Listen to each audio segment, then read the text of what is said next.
What happens when your identity becomes a battleground and your existence, it just becomes a protest? Charlie Craggs is a fearless force in the fight for trans rights, and she turns hate mail into education and visibility into a weapon for change. She's been named one of the most influential LGBTQ plus voices in the UK.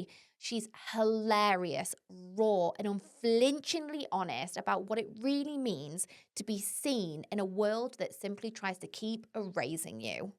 In today's episode, Charlie unpacks activism, allyship, gender, and what it really takes to keep going in a world where they simply would rather keep you silent. This is a huge warning. Today's conversation is one that's going to stay with you. Welcome to Stefan T, where every week I'm going to introduce you to the people behind jaw-dropping, life-altering, true stories from all over the world. I'm Stephanie Jones, TV host, storyteller, and your partner in crime for the wildest podcast ride you've ever been on. Each episode, you'll hear shocking stories that'll make you realize we humans are capable of anything. Now, let's spill the tea. Super excited to be talking with you today. Your messages are so incredibly powerful and incredibly relevant with everything that's going on politically on both sides of the pond today. So thank you so much for chatting with me. Oh my God, Steph, it's my pleasure. Oh my God, that's really made my day. I think you're fabulous, absolutely fabulous. Oh, for having me. Thank you for including trans voices in this, especially with you being stateside at the moment as well. It's such a crazy time for trans people, just living in constant worry of what's getting repealed next, what we're waking up to tomorrow. So just thank you for including me. Of course. So some of the things we'll talk about today, you tell me what is and isn't okay because you are trans and I am not. I don't want Are to. you not? Steph, you look so good. I would have thought you. My surgeon is amazing. Yeah. No, but people may have questions, they might not understand. So I'm going to try and cover as many bases as is possible. Of course, it's actually very similar to what I used to do. I used to run a campaign called Nail Transphobia, where I travel around with a pop-up nail salon, and the public could come and just basically, while they're getting the nails done, could ask me or one of my trans nail techs questions. Because most people haven't met a trans person, so they obviously do have a lot of questions. And if they do ask the wrong question, in a nice way, I'll just be like, "Oh, baby, we don't ask that." But they wouldn't know that until you've told them that. So I feel like we get painted as this community who you lot have to feel like you're treading on eggshells around us, but really we're literally couldn't care less. Literally ask what you want, honestly. I really couldn't care less. I love it. Well, okay, so let's just start off with what you just said. Most people have never even met a trans person. But like you said, you started a whole campaign where you were going around, you were doing people's nails. That's kind of how you became in the spotlight, right? And you were educating people or just talking to them and giving them more information. What were some of the most common questions that you got asked during that time that you were like, that's just basic? Like, how do you not know that? Or, you were surprised to hear? When people would ask basic questions, it just proves that there's a reason why I need to be doing this. When I first started the campaign, it was 13 years ago now, so it's in 2013. I'd only just come out as trans not long before that. The cultural kind of conversation around trans people was so different to what it is now, where there wasn't really much of a base level understanding 13 years ago. People were like, "Oh, so what is trans? Can you just explain?" Because people didn't understand the difference between a drag queen and a trans person, or a transvestite, or a cross-dress. People just didn't understand the differences. Whereas 10 years on, when I was still doing the campaign, it was more because the conversation had shifted. Then the questions were a bit different.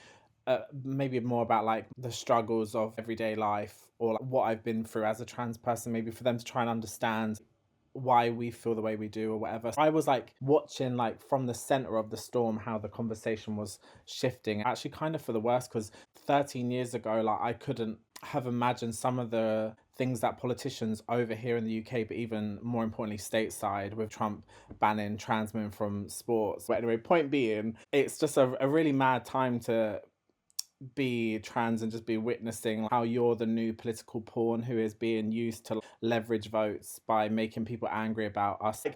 I said on Instagram, I was like, babe, most of us have BBLs and fake boobs. Who is playing sport?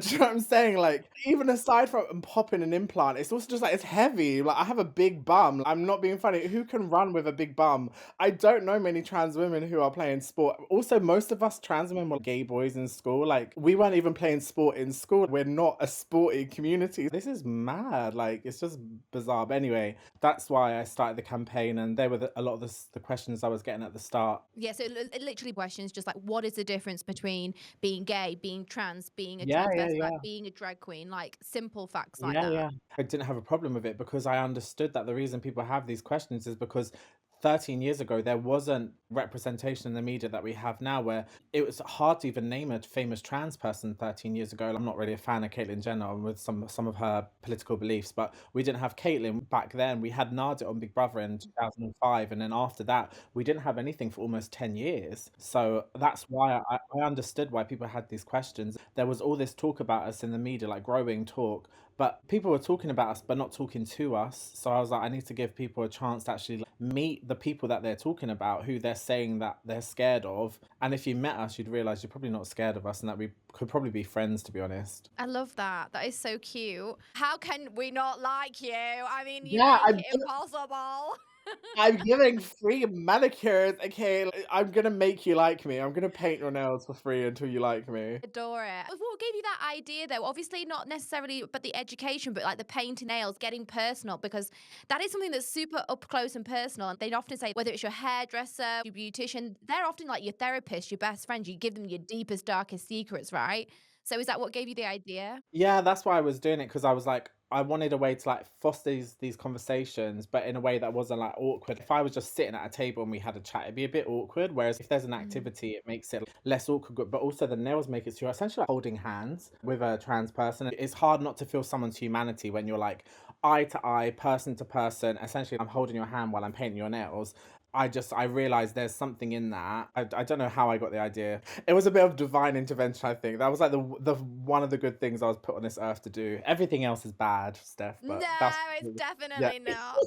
There's nothing wrong with being a bit naughty, Yeah. darling. It's okay. But like you said, like over the 10, 13 years, when you first started that, I'm going to be honest, if I were you, I might have been a bit afraid to do it because Oh, there's now public figures. But back then there wasn't. So that's got to be quite daunting because, you know, you were really putting yourself out there. a bit, but do you know what's weird is I'd be more scared to do it now. I've actually stopped doing it. Really? Yeah, at the 10-year mark, I stopped doing it because it just, first of all, we had COVID hit and I literally couldn't do it anymore because it was locked down and you couldn't be painting people's nails. But also around that time was when J.K. Rowling started going off on Twitter, and when the media stuff started happening. Like, there all of a sudden was a lot of like articles by the Times on trans issues, all negative, and not a single one by a trans person. So that just really showed you the shift in the conversation, where all of a sudden we were like public enemy number one, and I wouldn't feel safe going out. I would be scared that people would come along and try and antagonize me. Whereas at the start of the campaign, yeah, people didn't really have much of a clue about trans people, and I would get weird stares like, oh, that's a man or whatever. But people would laugh at us, as in trans people, but they wouldn't say they're scared of us. Whereas now you'll have some people being like, oh my God, trans people are a threat. They're a threat to women and girls, and they're in women's bathrooms. And now we're painted as a dangerous, scary thing. Whereas back then we were just painted as a joke. We've never been something scary. Like, you're the ones scaring us. You don't see trans people going around in the street beating people up. You see it the other way. So I don't know. It's just a bit of a weird one where I just, after at the 10-year mark, it felt like the perfect time to close it, because it felt like I've done all this work, but it feels like we've gone backwards. And even since then, in the last 5 years, it feels like we've gone even more, like even further backwards, if I'm honest. What do you think has driven that narrative, or has rewound things so much for you? Is there anything in particular, or did anything happen that you were like, I can distinctly remember a time? Yeah, I mean, I really remember when I saw J.K. Rowling's first few tweets and like just being like, oh, this is going crazy. This feels like a shift. So there was that in 2020, but prior to that, in about 2016, there was in the UK, we had a public consultation where people could submit votes, basically being like, should we have a reform towards gender recognition, where like in some countries they have it so they make it easier for people in Ireland, Denmark, I think like Portugal, places like that where they make it easier for trans people to self-identify, where if you want to get your documents changed, you don't have to go and stand before it. Like right now, as it stands, like you've got to present your like proof that you're trans, you know, bring documentation and go and stand before a board of these straight old stale white men and be like, hi, I'm trans, please give me proof, please approve me as trans. Whereas like it would have basically have just made it a bit easier that trans people could self-identify. But when that public consultation kicked off in 2016, the people who were against trans people got very loud, and the media were loving it because there was this massive culture war happening of trans people and trans activists versus the people who were anti-trans. And for them it was a good distraction. If you think we were in the middle of 13 years of austerity at the time under Tory rule, it was the perfect way to distract from them failings by like, oh look, let's focus on this right now. So I feel like that's probably what kicked it all off, to be honest, because before then we'd never been considered like a threat or anything. It was just like, oh, trans people, that's a man, haha, like Jerry Springer type things. Living in America, here I feel like it is so divisive and it's such a polarizing topic. So many things are here now. I feel like we're getting worse and worse in every single scape, not just about Yeah. LGBTQ. The world just seems to be so angry. Like you say, it's like any single issue that people don't understand or they see it as being different. It's almost as though there's like mass campaigns now to like point the finger at whoever may not have a louder voice. It's just so out of control. I just feel like we're going so off kilter. I don't know why people are so angry. I Yeah. don't understand, truly. I think what I try and urge people to see when they are like angry about it, like if it's like other marginalized people, whether that's like women, LGBT people, or people of color, whatever. If when they're like, anti-trans and stuff, I'm like, babe, they're coming for you as well. Look at the abortion stuff in America now. Look at how racist the MAGA people are as well. Yeah, you're gonna love it when they're hating us, but they're gonna come for you as well. We're all linked, like all the minority groups. We're all hurt by the same people. I've been saying it for years, like gays and lesbians, they're going to come for you next, because there's some gays and lesbians who will be anti, not very many, but it's a minority, but they'll be anti-trans and be very loud about being like, oh, we don't want the T, we just LGB, we're normal, they're the weirdos, da da da da da. And I was always like, babe, that they'll come for us first, the T, because we're the easiest part of the chain to break off. We're the smallest part of that community. But they're already trying to repeal marriage equality stateside. Over here in the UK, we have a channel which is like the right wing side of things, but they're being really blatant in the way that yesterday they were talking about LGBT stuff, and they said, and that includes pedophiles. They're just calling LGBT people pedophiles on national TV now. The arguments they use against trans people can be linked to the other communities as well. For example, like body autonomy with trans people transitioning and taking hormones, and then women and having abortions, that's linked, that's body autonomy. There's also the argument they use about trans people using bathrooms, for example. Oh, don't let trans women use bathrooms because they could be a sexual predator to women. First of all, I don't even like women, but if we are going to use that example, then you could say, well, gay men are in bathrooms with straight men and gay men like men. How can we use the logic of that argument? They could say, well, that straight man doesn't feel safe having you at the urinal next to him, looking at him. It's really important that us minority groups stick together and like remember that we all have the same common enemy. They're like basically the same. We want to have a job, we want to have a family, we want to have a white picket fence, and they were trying to put the trans people at the back, like told, no, you can't come to our pride marches because you're making us look crazy, because your trans people are just a bit too much. Gays can be normal, but trans is just a step too far. And like there's always been this underbelly. That's like only a minority, but there's always been an underbelly.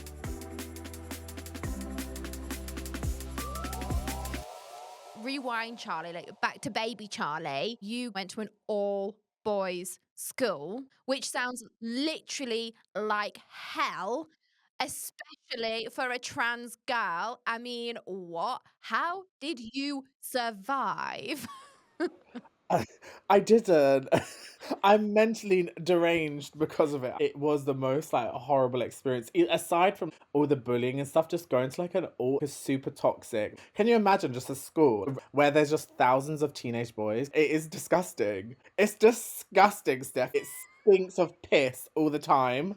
Everyone stinks of BO and like Lynx Africa. And literally just the most like stinky place. The stink of their attitude is just as bad because there's a lot of misogyny, homophobia, or transphobia. It's very a breeding ground for like toxic masculinity. It's prison vibes of who's the biggest alpha male, and all the other ones are trying to copy him, and they're all trying to assimilate and fit in. And the way they do that is by beating down on like women and trans people and gay people, and it's so gross. I honestly don't know how I survived it. So back then, times were very, very different. And Yeah. whether it was being gay, whether it's being trans, whatever in that environment, I'm sure was far from ideal, right? How did you actually deal with that? Were you literally in the closet, like hiding, or were you very open? What were you doing? I'm so flattered to think that you think I have a chance of being in the closet, like that was even a choice, because I'm so gay, I'm so I didn't have a choice, like, as a child, even before secondary school, I just knew who I was, and I never, like, even had to come out because it was just so obvious. It was really hard, to be honest, because do you know what I will say though? Because you said like, oh, it was obviously a different time, but I wouldn't say it's any easier now because I have the like a school counselor sort of vibe. Yeah. He's like the person you can go to if you're a student with a problem. He was like Mm. really, really the nicest guy, and I'm still friends with him on Instagram now. And anyway, point Mm. being, he sends me messages every now on Instagram being like, oh, have you got any advice? I've got this gay kids there now being treated just as bad, if not worse, than I wasn't. Like I wasn't physically bullied. I only had a couple of fights, but like, this is happening now. I started that school in 2003. That's almost 20 years ago. That's really like scary that in 20 years it's not got any better, where these LGBT kids are like still being essentially pushed to the edge of suicide. I don't know how I survived it. I don't know how they survive it, but like, yeah, somehow you just do. You are an anomaly in the fact that even at that young age, you knew who you were. I definitely didn't when I was younger. God knows what I was doing. But your mum originally thought you were gay. What point Yeah. did it become clear, both to her and to you, you're not just fabulously gay, but hey, I'm a woman? I was born in 1992. If you think when I was saying to my mum, like at 3, I wished I was a girl, it was Mm. 1995, 1996 at that point. It wasn't, the word trans wasn't part of the like cultural conversation. So my mum had probably no clue what trans was. I don't think my mum even had any like gay friends or anything. Be it like the gay thing was even a big thing that then. My mum was always very accepting though. Like she wouldn't have had a problem with gay or trans people, but she just was unaware because it wasn't part of her life. She like obviously knew what gay was. So when your child is like this little effeminate boy, you assume, oh, they're gonna be gay. And she was obviously totally fine with that. But it wasn't until I saw Nadia on Big Brother, so I would have been about 12 at that time. And that's the first time I was like, oh my God, like that's a trans person. I didn't even know what trans was. It was life changing. I think at that about the same age, that was when I learned about that too. Literally seeing her on Big Brother, that was. It's funny you say that because that was such a big moment on television in the UK for sure. Huge, huge. Just the fact that I didn't even know that that was a possible thing to do to transition. I remember being a child and like going to bed and like praying, oh, I wish I would wake up a girl. I just really wanted to just be who I felt like I was inside. Only when I saw her though, I was like, oh my God, like, you can actually do that. You don't have to pray and hope for a miracle. You can actually one day when you're older go to a doctor and like, tell them that you feel this way and take the steps to becoming that. And it was like life changing. I found my diary from when I was a teenager and I was talking about kind of trans stuff, basically talking in a way that it was very clear in retrospect I was trans because I was saying how much I hated like, my body hair and how I was so ashamed of it, and I was keeping it a secret from my mum, the fact that I had to shave. And most teenage boys don't think like that, even gay boys. That's not Mm. what a gay boy's thinking like. So looking back, it was very obvious I was trans, but I didn't tell my mum I was trans until I was in my like late teens, so probably like 18 onwards. I got really, really depressed, really suicidal, and I just felt like I didn't have a choice but to transition and but to tell her. So she was super, she's always been super like the best mum you could like ask for, just totally accepting. She just is perfect in the way that she's just like, you just be whoever you want sort of thing. You are so fortunate to have a mother like that Oh, because there are so many stories where that is the polar opposite and kids grow up in very different environments. And I can only imagine being little Charlie, being at an all boys school where already hormones and testosterone is rife and having to deal links. with going. Oh, and then like having to go into like and the changing rooms. How would you even survive? You felt exactly the same as I did when I was that age. I can only imagine like me being 13, 12, having to go into a PE room where you're having to get changed and do all these like sports that you're like probably like, this is horrific. What did you even do? Were you always sick? Like, did you always have a sick note? How many times can you be sick? I had an ingrown toenail a lot. Oh, Allegedly, I literally had a yeah. note saying like, "Oh, Charlie has an ingrown toenail." But do you know what? There was so much worse happening to me at school that he was the last of my worries. Oh my God, I was treated like absolute dirt, honestly. And even by some of the teachers, especially some of the PE teachers, they would say things like just slurs. Yeah, it was hard. But do you know what? I guess like just to bring some light to this interview, and like I had some really good teachers, like teachers that obviously could tell I was like gay and or trans or not like the other kids, and would, for Yeah. example, at lunchtime, they no one was allowed to stay in the building for whatever reason, but they would let me stay in the building because they knew I had no friends to go and Mm. play with, which is really sad. But like, that's really nice that they did that for me, that they would make an exception where I could stay in like the art room. Just it meant I was safe, and like I think it's so important. And if that's one takeaway from this for anyone listening who's in a job like that where we're working with kids maybe, or they're a parent, because I'm sure parents will be listening to this, it's so vital for queer kids to have adults in their life that safeguard them and support them, because the rest of the world is out there trying to literally like, kill us. And that's not even an exaggeration. These people at school would have wanted me dead, and I was close to like suicide. It's so important that I had a few people in my corner, otherwise I might not be here now. So just if anyone is listening and has a little queer kid in their life, just like really like look after them, because the suicide rates amongst queer children and queer teens is so crazy high. It's like it's hard for any teenager, but when you're gay and being trans is like the worst thing you could be pretty much as a teenager. Whether it's being gay, whether it's being trans, whatever is going on is already hard enough.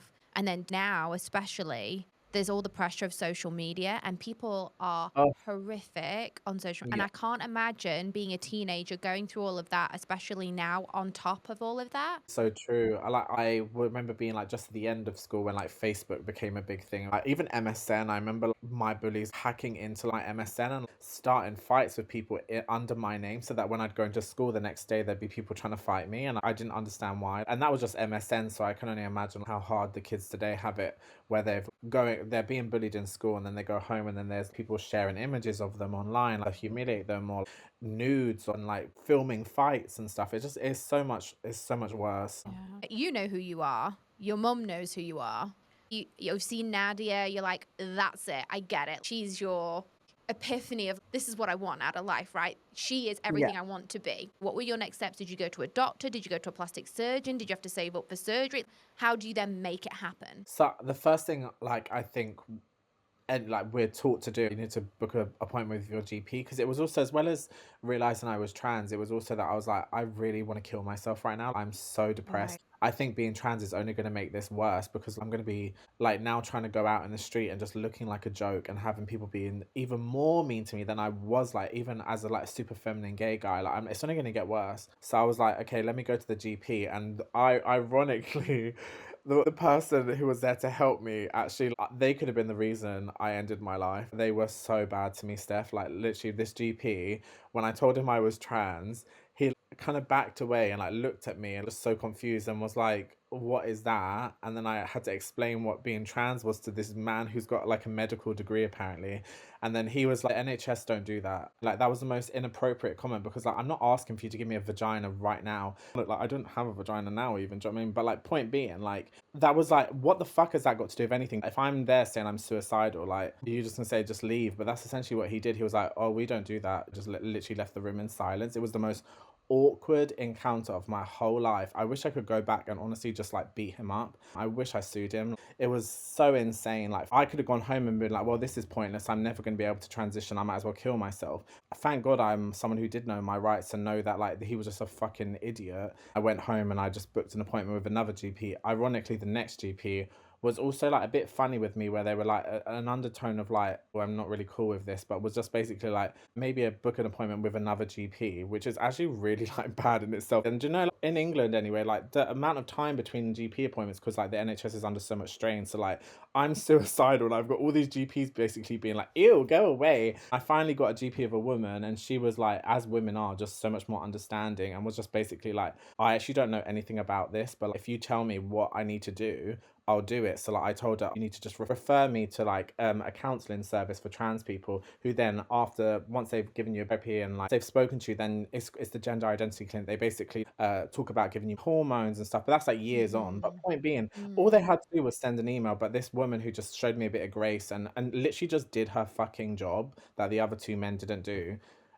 in the moment I needed them most. Yeah, like, so it's just honestly, that's like, it's wild to me that the people who were supposed to be there to help me just like actually could have been the reason I killed myself, because they were like, Yeah. oh, like that's not a thing, go away, like that's disgusting. It's crazy because a GP have to sign an oath to care for their patient.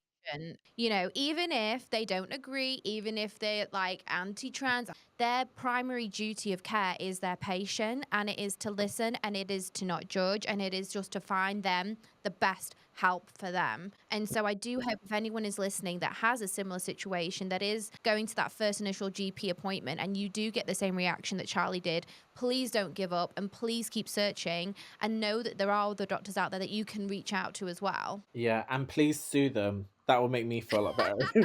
If someone gets You're like some money getting out of this, I'm gonna feel revenge. much better. You're like saying about obviously the GP and the doctor and like that initial conversation. I was talking with a doctor the other day, and he said to me, you know, there are only two sexes. There is male and there is female. He said everything else in between is mental health and hormones. Now, if you're saying that the other two factors are hormones and mental health, both of those two things, you can get help for mental health. And if you've got an imbalance in your hormones, that's also another prime medical issue. So Yeah, both of the things you're saying are completely contradicting what you've just said.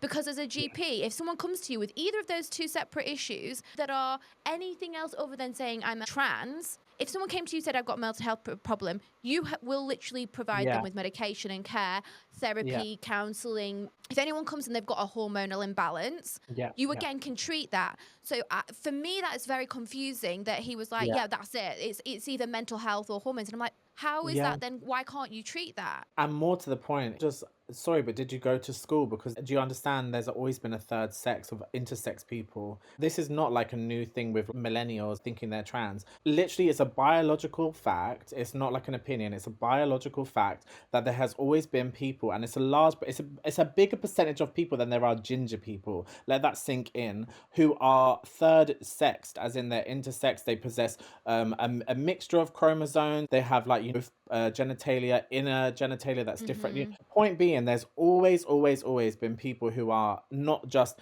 male and female. So that's a really ignorant and actually just like categorically unfactual thing to say, like, of, oh, there's just this and that.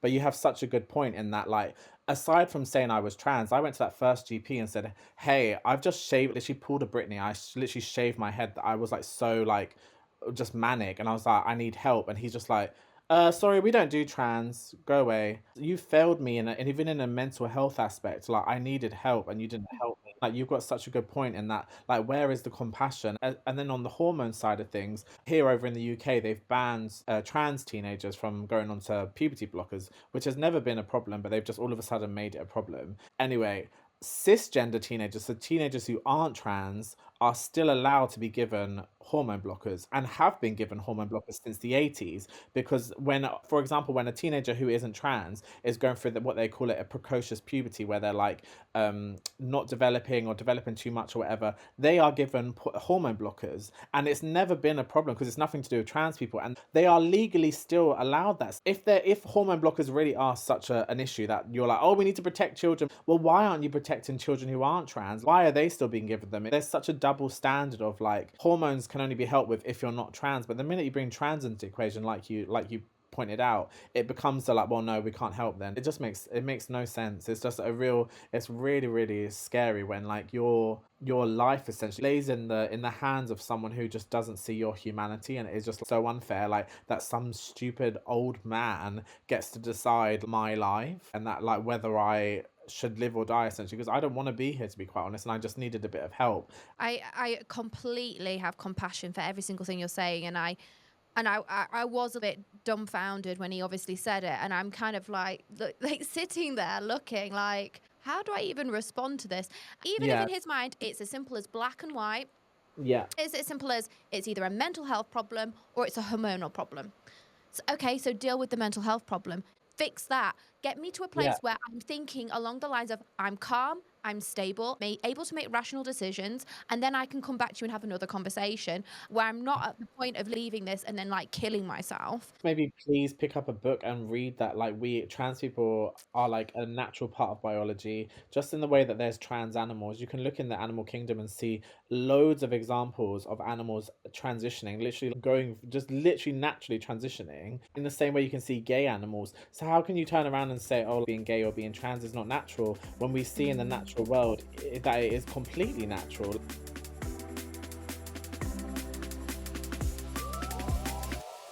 If you could make one fact about being trans just magically known to everyone on the planet, like it's just in their brain, what would it be? I would say is like just that this is like the last option for most of us. It's just like no one would choose this. Like, so just have a bit of compassion, because most trans people have got to the point of realizing they're trans and doing something about it through sheer desperation of like, I'm gonna kill myself if I don't do this because I'm so unhappy. Like, I'm literally living a lie. I'm just not being myself, and there's no point me being here if I'm not being myself. And I'm just so unhappy and uncomfortable in my body that, like, if people understood that it's really not a choice, like, no, we don't want this, or at least I didn't want this. I'll speak for myself. Like, I was essentially like, this was like the literally the last resort. I Mm. was gonna give transitioning a go, and then if I can't hack it, then I'll kill myself. Like, that's literally how dark it is. If people understood that, I think they'd give us a bit more compassion and more kindness, even if they don't really like agree with us for whatever reasons. But like, why would anyone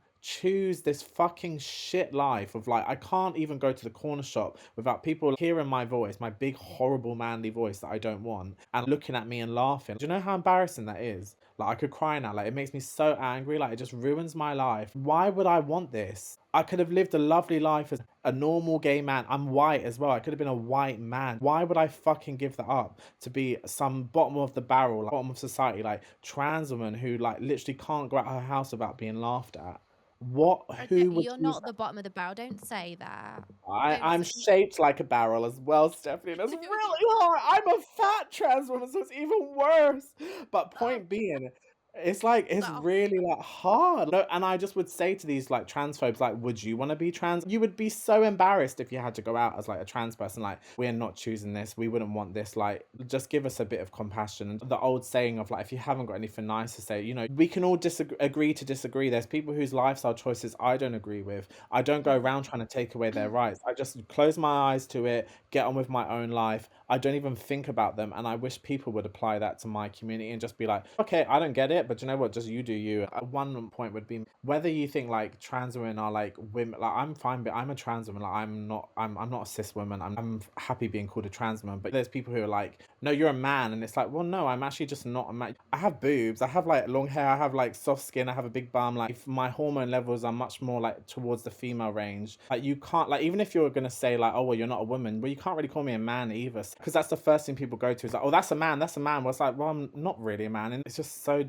stupid, really. You could say like it's clearly not a woman, but you can't be like, well, I don't look like every other man in the streets. I think that's so stupid. So I guess maybe that is the most annoying. Absolutely. Charlie, I've just got to say, throughout all of this, I feel like, I don't know, it breaks my heart hearing you because I feel like I don't know if you're not intentionally doing it, but you like put yourself down so much. And you're like, oh, Oh, my really? voice. And it just like hurts my heart, honestly. Because like, I'm Oh, like, oh God, you're so sweet. I'm like, it hurts my heart hearing you it say hurts it. my heart as well. Oh, do you know what? Like, It's you're like, killing me over here. I'm like trying not to cry when you're saying all of this. I'm like, oh, I just want to give oh, you a hug. Oh, I don't know, like maybe if people see this as well and realize like that's like where we are mentally on ourselves. So like, they people, yeah. you know, just don't be mean to people who are already going through a lot. You don't have what I can't, your exact words like, oh, manly, big, heavy voice or what. I'm like, don't even say that about yourself. Not at all. You're Oh, absolutely beautiful. And you're like, oh, everyone obviously thinks I'm a man. No, they don't. Like, that's don't so, do you say know, those it just, things I about think it's like, yourself. that's, Seriously. you're so sweet, Steph. I think it's like when like the world has treated you a certain way, because I've had it so much. Like, I mean, like literally constant. Like, it just almost makes me feel like that's what people are always thinking, even if they're not. I don't know. I think in the same way, sometimes people who have been fat, even when they lose all the weight, they always feel fat because they've been a fat person, or someone who grew up with like no friends or grew up ugly or whatever. You always like, when you've been conditioned and lived a long time of your life being a certain way, like, I just think it doesn't matter how like how good I looked or how, because I actually had surgery on my voice last year and actually it went wrong. I like it went really good for a while. I was so sad. You've got to be like basically not talk for like 6 weeks, and I did all that. You can't cough, you can't laugh, you can't do anything for 6 weeks with your voice, and then I was discharged, as in like I went back in for my follow-up. They were like, no, you're all good now, you can speak. I was so happy with my voice, it was a lot lighter. And then on my birthday, like maybe like the next week, I coughed at dinner because I swallowed down the wrong hole, and then I ripped my stitches, and now I have a big horrible voice again. Which I think is so I think that's so I have to laugh because if I don't laugh I'll cry. But anyway, even when I had my voice fixed and like it sounded so, like I can look back retrospectively and be like, oh my god, I sounded so good. And like even with my face, like I'm not being funny, like not being big headed, like I look so much better now than I did when I first transitioned. I've had a lot of surgery, so like I looked really bad. But even still, you can do all the surgery in the world you want and you can fix your voice. But if you've got those demons in your head from the way that you've been treated, it's almost like the TLC song, like where it's like you can do this and you can do that, but like you're always going to feel unpretty if you don't fix the thing inside, you know? So I've realized on this call, you, Stephanie, is I'm going to get off this call, I'm going to have a big cry, and then I'm going to focus on No. fixing. I'm going to fix those things that are making me feel that way inside. But honestly, that's really like, that really means a lot what you just said to me. So thank you for that, Stephanie. It just hurts that the people can be so awful and so nasty and have zero compassion. People just need to be so much kinder, and you need to be kinder to you. You I know, I really actually do. agree. Yeah, so You thank really you for do. that. Do you know what? It's nice to have a bit of hard love of like, no, I've not been told that. So like, thank you for that, Stephanie. Like, I know from online and everything that you have done, right? Whether it was from doing the nails, whether it's going on television, whether it's writing articles, you are such a proactive voice for your community, and you are the first one to pick everyone else up, and I just wish you would do it for yourself too. That's really, really means a lot. I'm really, really touched by that. Thank you, Stephanie. Because you're lovely and don't think You're anything lovely different. too. Let's talk about being an active voice online and the fact that it's double-edged and it comes with a lot of hate. And I have seen some of the things you've posted in the past about like comments that people have sent you, or you even gave a talk at Google about transphobia, and outside there was a person like giving it all this. How do you clap back? How do you control those moments? Because at the end of the day, everyone's skin is only so thick and there's only so much we can all hear and take. I think for me, like I grew up being really shy and like not ever clapping back at anyone. I just got to a point where I realized like and it was actually when I transitioned where I was like, I don't want to be a victim anymore. Like I never ever stood up for myself. And I was like, this is just not working for me. I'm always gonna be like othered, and especially if I transition, I'm gonna be like different and I'm gonna get a lot of shit. So I'm like, I'm not gonna be a victim. And it was when I saw people like Nadia on Big Brother, also Pete Burns on Celebrity Big Brother, like who really were like gay or queer people, trans people who really were like able to stand up for themselves and like give as good as they got. Like you would not want to come for Pete Burns because he Oh will put you no. in your no, he'll put you in your place. And like I Yep. really admired that, and I was like, I want to be like that. I can't stop the people coming for me, but I can make them think fucking twice about doing it to another like queer person. Basically just started like forcing myself to stand up for myself, and it was really uncomfortable at the start where like it felt so unnatural, but it was actually good for me because it helped me like almost like process it. Because when you don't stand up for yourself, you go away from the situation where someone's been horrible to you and Yeah. you're left with this anger like eating you up inside, where like I fucking wish I said this back to them, like, and put them in their place. It doesn't make me unhurt, but it helps me know that they're going away feeling hurt as well. So even if that's petty, I don't care. Like it just makes me feel better knowing that I just got really good at it because I have a lot of practice, because people are very mean to me. Talking about laws changing, trans women have officially in the US now been banned from competing in female sports. It's the same in the UK. There's not been a general ban where like every sport is banned in the way Trump has, but we've had football, rugby, we've had like a lot of the big sports anyway. And like recently there's even been ones like chess. And I'm like, babe, that's not even down to like a puberty. That's literally, you're just saying women are dumber than men. Like, we've had fishing. I'm sorry, but like how does me going through a male puberty affect my fishing ability? Like, chess ability? It's mad. But this is maybe a bit controversial, and I'm sure that a lot of trans people wouldn't agree with me, but like I felt like from the start when they started talking about sport, do you know what? Just let them ban us. Like if that's what ends this argument, if we can now, once they've banned us from sport or from the toilets or whatever, if we can move on and talk about the things that really matter in society, let them do it, because as a trans community we can almost like sacrifice, because most of us aren't playing sport anyway. For the 10 of us who are, we can maybe be like, do you know what, let's let them have this one, just to prove that it's not their only problem with us. Because these transphobes, people going on about women's spaces and sports, they're acting like they're doing it to protect women, but like I bet you if we let them have that one and let them ban us from women's spaces, they wouldn't stop talking about trans people tomorrow. They would still be going on, they would find a new problem with us. I think there's so many flaws in this argument about sport, and I think we're going to realize that like they're going to still be talking about trans people. That it's not going to stop just because they finally got what they wanted and banned us. What would be your ideal solution to it? Obviously I know you're not a big sporting gal. And none of us are. Like that's my thing as well. Like how many trans people are playing sport, especially at a competitive level? Like no one is playing fucking sport like that. We were all gay boys in school who weren't playing sport. We were then all trans women who then got boob jobs and BBLs. Like no one can fucking run. When I swim at a slant because I have two flotation devices and a big fat heavy bum that's dragging my bottom half down. So like I'm just saying, like we are not built to be playing sport. We are not aerodynamics. I don't think it even needs to be talked about, to be quite honest, because I think it's just absolutely it's the most ludicrous thing when a whole community is like judged off of like 10 people. 10 people, really? And like globally I'm sure the number's not even much bigger than that. I don't think it even deserves like any being given any grace to be talked about. We live in a world that is not always safe, as we've clearly been discussing, for trans people. What are some things that cis allies can actually do to help? Like, what's something that cis people can actually do to be proactive? If I was about and saw like someone from another marginalized community, whether a woman, a black person, whatever, or a gay person even, like getting like shit in public, I'd be the first person to be like, no, no, no, no, not on my watch. I'd say something, because the amount of times we've seen videos of someone being hate crimed in public on social media, and you just think like no one in public is doing anything to stop it. Like we've seen that with all different communities, but I have situations like that where I've had a guy spit on my face on the tube during the pandemic. Actually, it was like during the peak of COVID, was calling me like a she-male and being really nasty to me, and it went viral. And like you can see like no one is helping me. If anything, people were like enjoying it. Like there was this bunch of teenagers watching who were like, whoa, like, and then there was like men huffing and puffing and getting off the tube as if me being hate crime was an inconvenience to them. Like, and I'm just thinking I just would have had people's backs in the way that no one had mine. If you see something happening, you don't have to get in the middle of a fight, but you can even just like after the fight has happened, like ask if the person is okay, ask if you can help them. But like no one ever does that. So I think that's what I would hope cis allies would have, is